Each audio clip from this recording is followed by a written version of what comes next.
Assalamualaikum all students, welcome again to Pass MDCAT Now sessions. Today we're gonna start multiple choice questions from chemistry.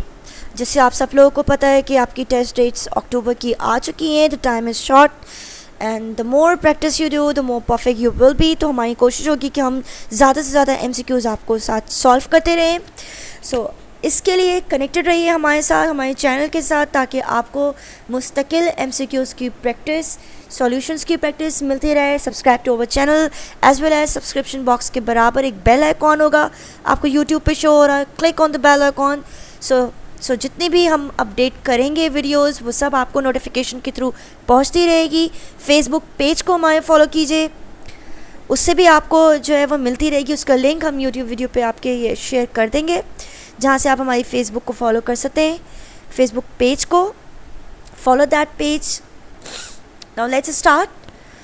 So now question, kinetic theory is based on the following: A. Structure of particle of matter. B. Bonding of the particle of matter. C. Motion of the particle of matter. और D. State of the particle of matter. किस चीज़ पे kinetic theory base करती है? Particle के structure पे, bonding पे, motion पे, स्टेट पे. Whatever you feel answer is right, please comment below, write down in the comments. Whatever comes in your mind. जल्दी जल्दी.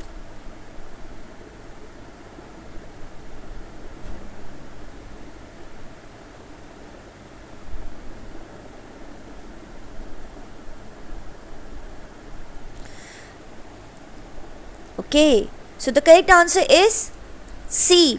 हम सबको पता है कि kinetic theory, word kinetic theory निकला है काइनेटिक एनर्जी से, और kinetic energy is energy that represents motion of particles, movement of particles.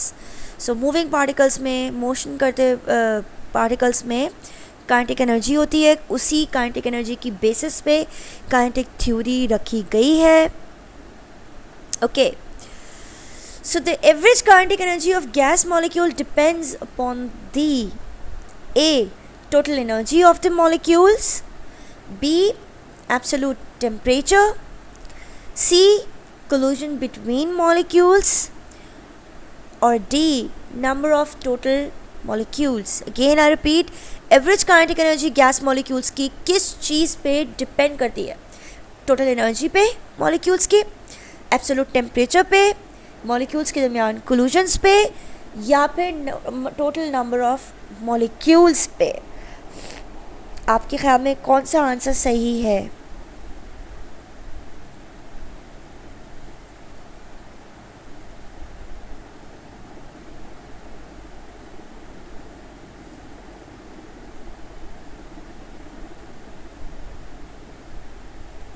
Okay, the correct answer is B. Kinetic energy depend करती है एब्सोल्यूट टेम्परेचर पे. ये पॉस्टुलेट है आपकी काइनेटिक थ्योरी का. सो जैसे जैसे टेम्परेचर बढ़ेगा काइनेटिक एनर्जी भी बढ़ेगी.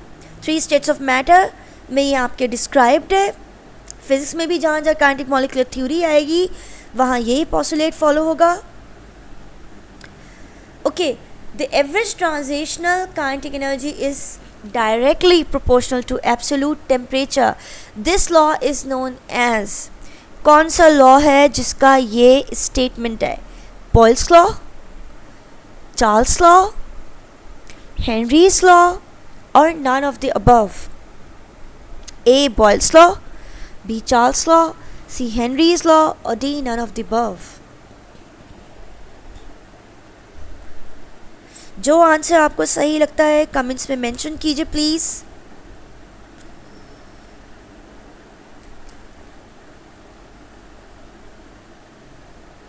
Okay, here we go. The correct answer is none of the above. अच्छा, क्यों नन ऑफ द अबव है? Let's see the options. जब भी इस तरह के कोई MCQs आते हैं जिनमें लॉ के बारे में पूछा जाए, तो उनमें द बेस्ट आंसर इज़ कि आप लॉ का जो स्टेटमेंट है उसे फॉलो करें. बॉयल्स लॉ जो रिलेशनशिप दिखाता है वो दिखाता है वॉल्यूम और प्रेशर के दरमियान. So Boyle's law is not the right answer. Charles law temperature दिखाता है, लेकिन टेम्परेचर के साथ डायरेक्टली प्रोपोर्शनलिटी दिखाता है वॉल्यूम की, not kinetic energy. So statement के अकॉर्डिंग जो यहाँ पे ऑप्शन होनी चाहिए थी वो होनी चाहिए थी काइनेटिक मॉलिक्यूलर थ्योरी, जो कि नहीं है। That's why none of the above is the option D. Okay, according to kinetic molecular theory, kinetic energy of molecules increase when they are mixed with other molecules of low temperatures, frozen in a solid, condensed into liquid, melted from solid to liquid state। जी जनाब, kinetic molecular theory के according kinetic energy molecules की कब increase होगी? Option A, option B, C और D.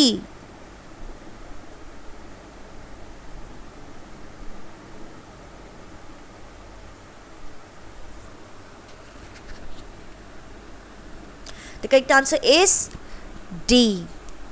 What's the correct is? Melted solid to liquid. Acha, why the other options are wrong?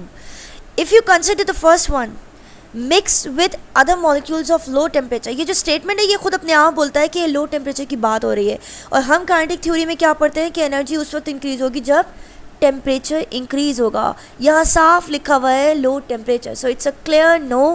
This is not the correct answer. Second, frozen in a solid, frozen, freeze, refrigerator, fridge, freezing सारी होती है लो temperatures पे, -degrees में। सो अगर आप molecules को freeze कर रहे हैं सॉलिड बनाने के लिए, so it's again a low temperature case. So option B can not be the right answer. C, condensed into liquids, liquid में कंडेंस कर रहे हैं, कंडेंस किया जा रहा है लिक्विड में, इट मीन्स गैस को लिक्विड में कंडेंस किया जा रहा है। गैस के मॉलिक्यूल्स होते हैं दूर दूर, अगर उनको आप एनर्जी देंगे, उनकी काइनेटिक एनर्जी बढ़ेगी तो वो कोलिजन ज़्यादा तेज़ी से करेंगे, तेज़ी से एक दूसरे से टकराएंगे तो दूर जाएंगे, गैस का वॉल्यूम बढ़ेगा, गैस कंटेनर में स्प्रेड होगी, ओपन एयर में अगर है तो ओपन एयर में स्प्रेड होगी, मॉलिक्यूल्स और दूर दूर होंगे, वो लिक्विड में कन्वर्ट नहीं होंगे। लिक्विड में कन्वर्जन के लिए क्या चीज़ ज़रूरी है? मॉलिक्यूल्स करीब करीब आएँ, लो टेम्परेचर हो। सो अगर कंडेंस हो रहा है और लिक्विड में आ रहा है तो टेम्परेचर्स लो हैं, मॉलिक्यूल्स की एनर्जी लो है। Again this is a case of low temperature, so kinetic energy भी लो होगी, इंक्रीज नहीं होगी। So the right answer is melted from solid to liquid state. जब भी हमें किसी सॉलिड को लिक्विड में कन्वर्ट करना होता है तो हम उसे हाई टेम्परेचर देते हैं, हाई टेम्परेचर देंगे तो मॉलिक्यूल्स की एनर्जी बढ़ेगी। That's why the answer is melted from solid to liquid. अगर आपको याद करने में प्रॉब्लम हो तो आप इस तरीके से याद कर सकते हैं कि कैंडल है, कैंडल को आप जब जलाते हैं तो वो मेल्ट होने लगती है लिक्विड में। सो जलाने का मतलब उसको हीट देना, टेम्परेचर इंक्रीज करना। Okay, so elastic collision involves, क्या चीज़ इलास्टिक कोलिजन में इन्वॉल्व होती है? Loss of energy, gain of energy, no loss or gain of energy, or there is no relationship between elastic collision and energy.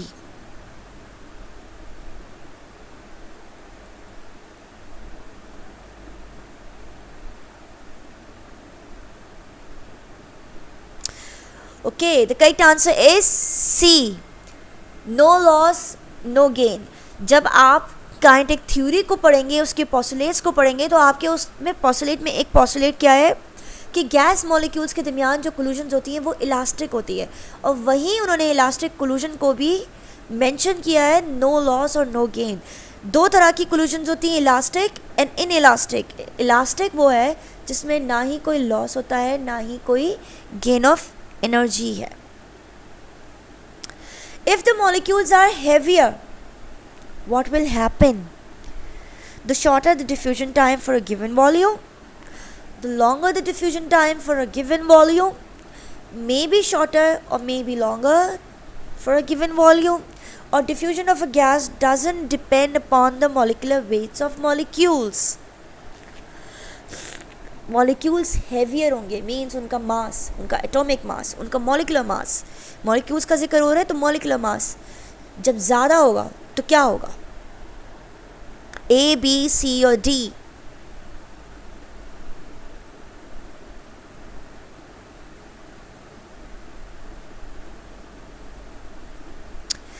कहाँ हमने diffusion time पढ़ा है, किस law के अंदर हमने पढ़ा है? के the answer is B, Graham's law. Graham's law के अंदर हमने रेट ऑफ डिफ्यूजन पढ़ा है और हमने क्या पढ़ा है कि rate of diffusion inversely proportional है डेंसिटी के। ज़्यादा डेंसिटी सो कम रेट डिफ्यूजन का। जब रेट डिफ्यूजन का कम होगा तो जाहिर है वो टाइम गैस ज़्यादा लेगी डिफ्यूज़ होने में। और डेंसिटी क्या होती है? Mass per unit volume. So density is directly proportional to mass. Density is directly proportional to molecular mass. जितना ज़्यादा मॉलिक्यूल हैवी होगा, मॉलिक्यूलर मास ज़्यादा होगा, उसका डिफ्यूजन का रेट उतना कम होगा। This is as per Graham's law of diffusion. ये भी आपका डिस्क्राइब है 3 स्टेट्स ऑफ मैटर के अंदर। Okay, which is not a real gas? इनमें से कौन सी गैस रियल नहीं है? Hydrogen gas, oxygen gas, helium, He is for helium, or none of the above?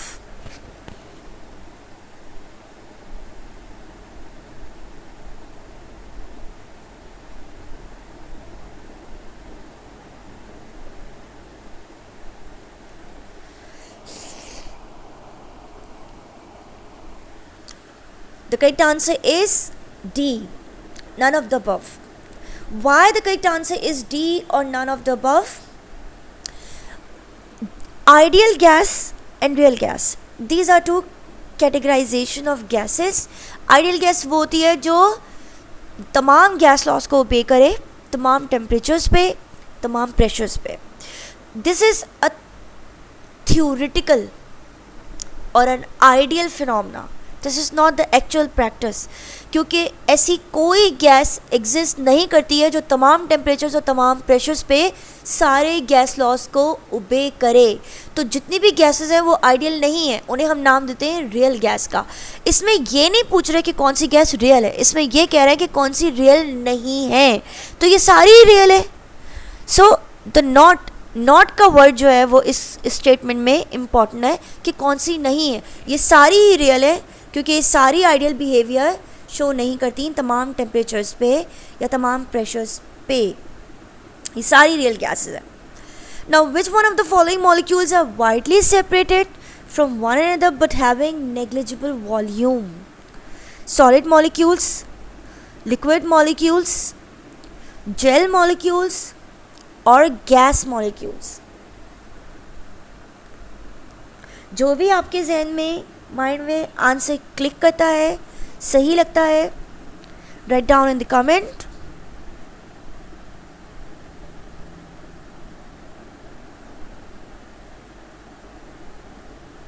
Okay, none other than gas molecules. The correct answer is D. Gas का कोई volume नहीं होता, दैट्स वाई वी से negligible volume. Gas को जिस container के अंदर आप डालें वो उस कंटेनर का वॉल्यूम ले लेती है। सो गैस मॉलिक्यूल्स होते हैं जो वाइडली एक दूसरे से सेपरेट होते हैं, उनके दरमियान गैप्स होते हैं। Which gas would diffuse into the vacancy at the lowest rate? Ammonia, carbon monoxide, hydrogen और सल्फर डाइऑक्साइड। कौन सी गैस है जो लोएस्ट पॉसिबल रेट पे, लोएस्ट रेट पे डिफ्यूज होगी इन सब में से?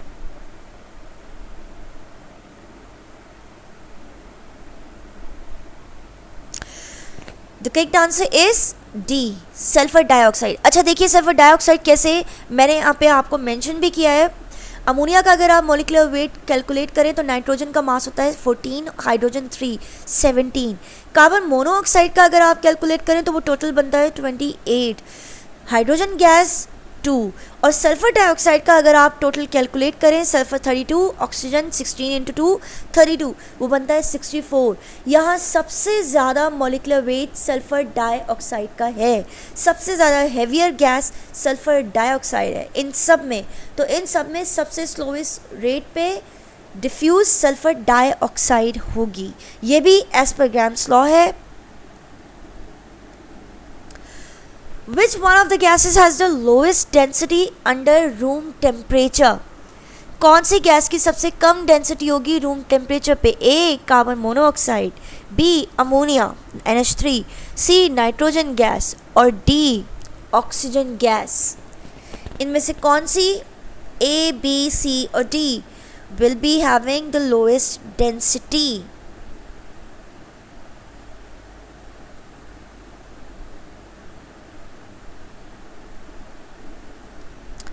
The correct answer is B, ammonia. Again, जब आप masses को कैलकुलेट करेंगे तो सबसे लोअर मॉलिक्यूलर वेट आपका अमोनिया का दिखेगा and mass is directly proportional to density. Mass कम डेंसिटी कम, मास ज़्यादा डेंसिटी ज़्यादा। Now 1 atmosphere pressure is the force exerted by 760 millimeter of mercury, He is the symbol of mercury, column per unit area at sea level and at dash centigrade, dash degree centigrade। एक atmosphere pressure कब होता है? सी level पे एक particular area पे जब force लग रही होती है, कब होता है? सेंटीग्रेड में क्या टेम्परेचर होता है उस वक्त? ए 273, बी 0, सी 300 और D 32।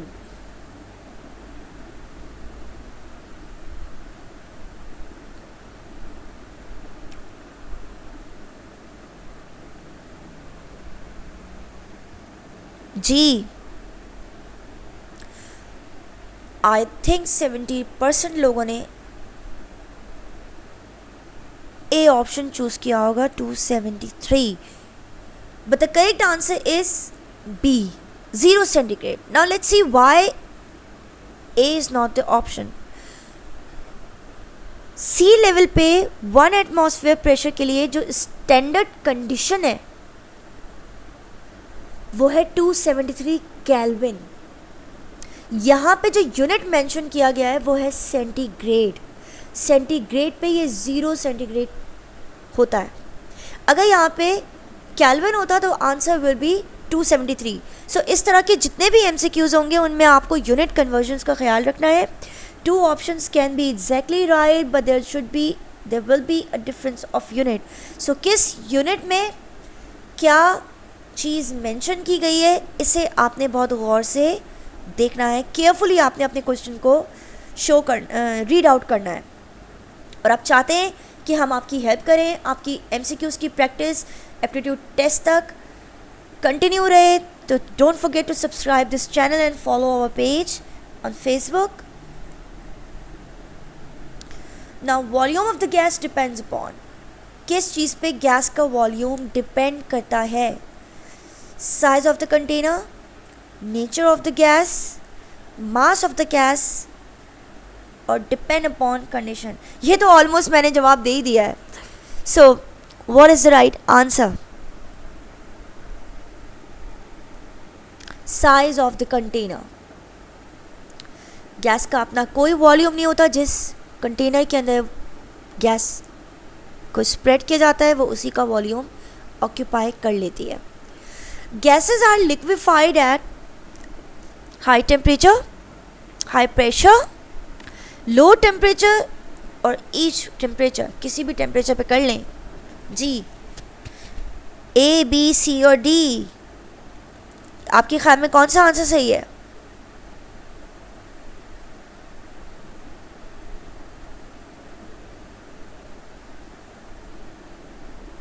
The correct answer is C, lower temperature.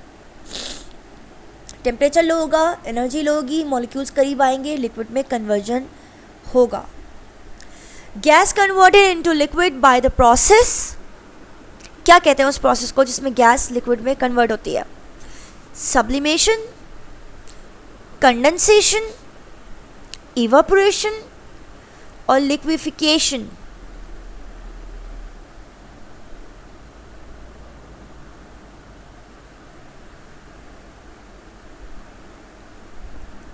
A, B, C or D?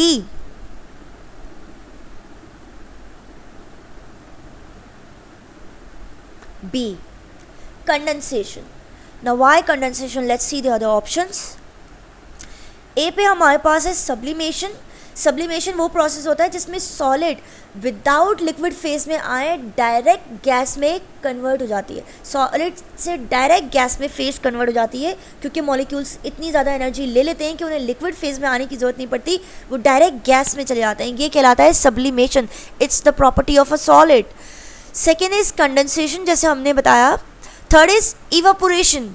Evaporation में क्या होता है, लिक्विड गैस में चेंज होता है। यहाँ ये नहीं कह रहे कि लिक्विड गैस में चेंज हो रहा है, यहाँ ये कह रहे हैं गैस लिक्विड में चेंज हो रही है। This is the opposite in the question. And last is liquefaction. Liquefaction is also right, liquid के अंदर कन्वर्ट होने का प्रोसेस लिक्विफिकेशन कहलाता है, लेकिन ये जनरल टर्म है, कोई भी चीज़ लिक्विड में कन्वर्ट होगी इट इज़ कॉल्ड लिक्विफिकेशन। ये जनरल वर्डिंग है, इंग्लिश लैंग्वेज है। साइंटिफिकली केमिस्ट्री में जो वर्ड इस प्रोसेस के लिए यूज़ किया जाता है, फिजिक्स में, केमिस्ट्री में, साइंस में जो वर्ड इसके लिए यूज़ किया जाता है इस प्रोसेस के लिए, वो है condensation. So the answer is B.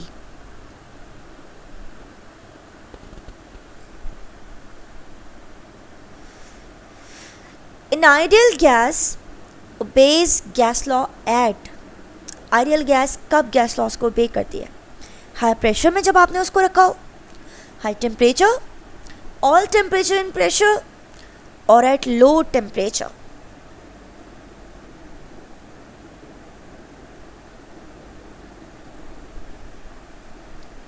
Option C, all temperature and pressure में जो गैस लॉस को ओबे करेगी, गैस लॉस के डिस्क्राइब बिहेवियर्स को शो करेगी, वही गैस आइडियल है। थ्योरेटिकली ये चीज़ है, practically it is not. Hydrogen and oxygen at some level at different temperature gas ideal behaviour show करती है, बट कंप्लीटली शो नहीं करती हैं ऑल टेम्परेचर्स एंड प्रेशर पे। That's why no gas is ideal, all gases are real gas. 1 mole of a gas at STP, standard temperature and pressure, occupies, क्या volume occupy करता है? ये जो millilitre है, लीटर है, क्यूबिक डेसीमीटर है, cubic centimetre है, ये सारे यूनिट्स वॉल्यूम के हैं। सो क्या वॉल्यूम होगा एक गैस के मोल का एसटीपी कंडीशन में? 22.4 मिलीलीटर और ml, 22.4 क्यूबिक डेसीमीटर, 24.5 लीटर और 12 क्यूबिक डेसीमीटर।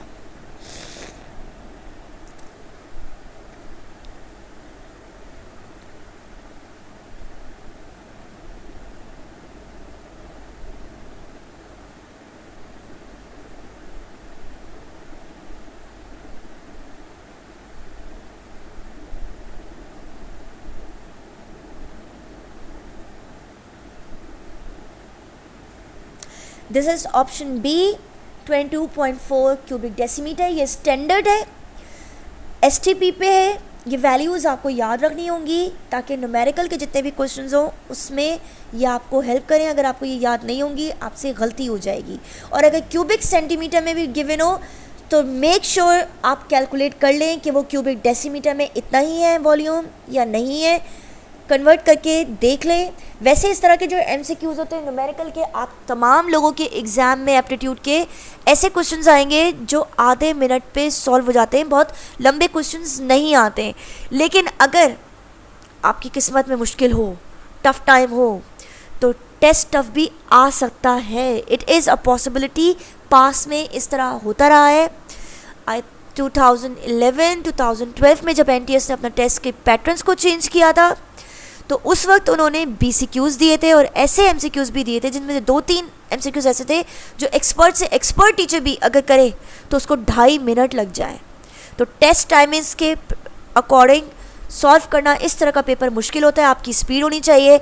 इसके अलावा इससे भी पहले 2008 में या शायद 2007 और 6 में जब आईबीए ने टेस्ट लिया तो वो टेस्ट बहुत टफेस्ट था, बीसीक्यूज़ पैटर्न था, उसमें भी ऐसे मुश्किल क्वेश्चंस आते रहे हैं जिनके आंसर्स करीब करीब सेम हो, कन्फ्यूजन उसमें बहुत हो जाती है। सो आपने अपने लिहाज से पूरी तैयारी करनी है, लेकिन आपके पास इतने लॉन्ग कन्वर्जन्स वाले कभी आएंगे नहीं।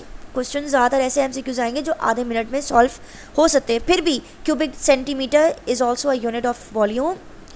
क्यूबिक सेंटीमीटर क्यूबिक डेसीमीटर में कन्वर्ट करके देख लीजिएगा कि आंसर 22.4 क्यूबिक डेसीमीटर के इक्वल होना चाहिए. What is the pressure in torr of 3.5 atmosphere? ATM is atmosphere. दोनों यूनिट्स प्रेशर के हैं. टॉर भी प्रेशर का यूनिट है, एटमॉस्फेयर भी प्रेशर का यूनिट है. यूनिट कन्वर्जन का ये एमसीक्यू है. टॉर में 3.5 एटमॉस्फेयर कितना होगा?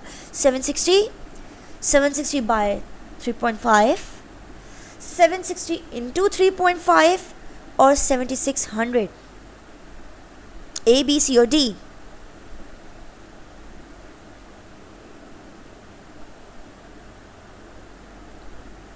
Correct answer is C.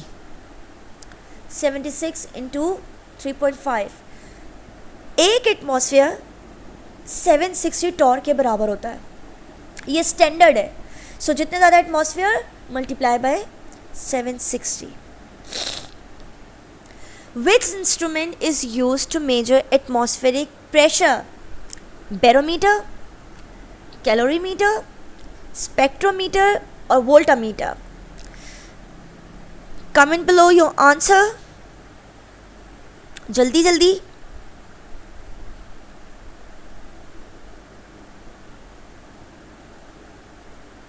The correct answer is A, barometer. Now let's see the other options why they are wrong. B पे हमारे पास है calorimeter. Calorimeter as the name is indicating calorie, it is related to somewhat temperature. सी पे हमारे पास है spectrometer. Spectrometer what? Spectroscopy. Spectroscopy में हम क्या कर रहे होते हैं? स्पेक्ट्रम देख रहे होते हैं, रेडिएशन देख रहे होते हैं. प्रेशर का वहाँ कोई लेना देना नहीं है. And D is volt meter. Volt meter is indicating volt, voltage, potential difference. तो ये करंट, पोटेंशियल डिफरेंस, इन सब चीज़ों की बात चली गई. There is nothing like pressure. So barometer is the instrument which is use for measuring pressure, चाहे वो कोई भी प्रेशर हो.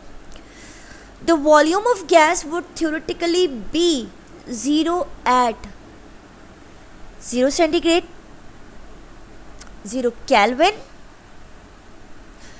273 centigrade or 273 Kelvin. कब आपकी गैस का वॉल्यूम theoretically 0 होगा?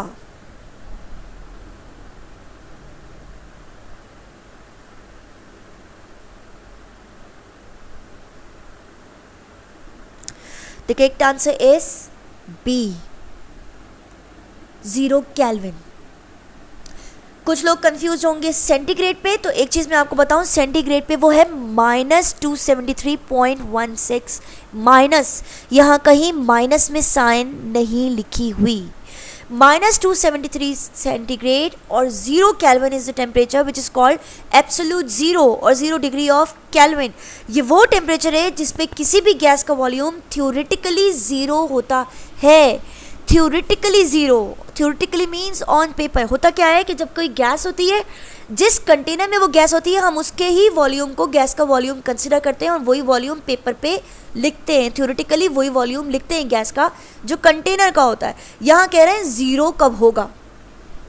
तो 0 सेंटीग्रेड 0 केल्विन पे गैस का वॉल्यूम ज़ीरो होता है. उस वक्त टेम्परेचर होता है -273.16. ये थ्योरेटिकल है, इसीलिए इसको एब्सोल्यूट ज़ीरो भी कहते हैं.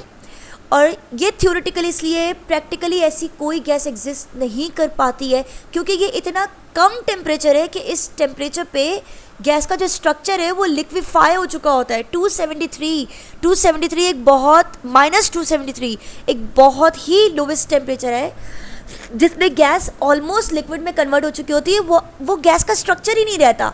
तो फिर हम गैस के वॉल्यूम की क्या बात करेंगे. So there is no gas at this temperature. इतना लोवेस्ट होता है ये कि थ्योरेटिकली ये ज़ीरो गैस का वॉल्यूम हो जाता है. -273 कन्वर्जन के हिसाब से भी आप देखें तो केल्विन स्केल में सेंटीग्रेड की वैल्यू में 273 जब आप प्लस करते हैं तो वो कन्वर्ट केल्विन के अंदर हो जाता है. अब अगर आप -273 लिखते हैं तो ऑटोमेटिकली आपके पास केल्विन स्केल में आंसर क्या आ रहा है? Zero Kelvin is the temperature which is called absolute zero or 0 degree of Kelvin at which theoretically the gas volume is 0। कुछ लोगों को अगर ये कन्फ्यूजन हो कि जी -273.16 सेंटीग्रेड है, 16 ये डेसिमल फ्रैक्शन है, राउंड ऑफ अगर आप राउंड ऑफ करेंगे तो वो -273 ही कंसिडर किया जाएगा। So this is the end of the session. इंशाल्लाह नेक्स्ट सेशन के साथ मोर MCQs के साथ आपके साथ फिर ज्वाइन करेंगे। कनेक्टेड रहिए, following this page on Facebook, following. अगर आपको कोई भी क्वेश्चन प्रॉब्लम करता है तो आप कमेंट्स के अंदर वो क्वेश्चंस जिनमें आपको प्रॉब्लम है ज़रूर लिखें। हम इंशाल्लाह कोशिश करेंगे कि नेक्स्ट MCQ सेशंस में उन क्वेश्चंस को डिस्कस करें जिनमें आपको प्रॉब्लम होती है। फर्दर क्यूरीज़ के लिए, काउंसलिंग के लिए, किसी भी क्वेश्चन में आपको प्रॉब्लम हो रही है, उसके लिए आप हमारे इंस्ट्रक्टर से कॉन्टैक्ट कर सकते हैं at mystudent011@outlook.com. See you in the next session. Thank you. Good luck.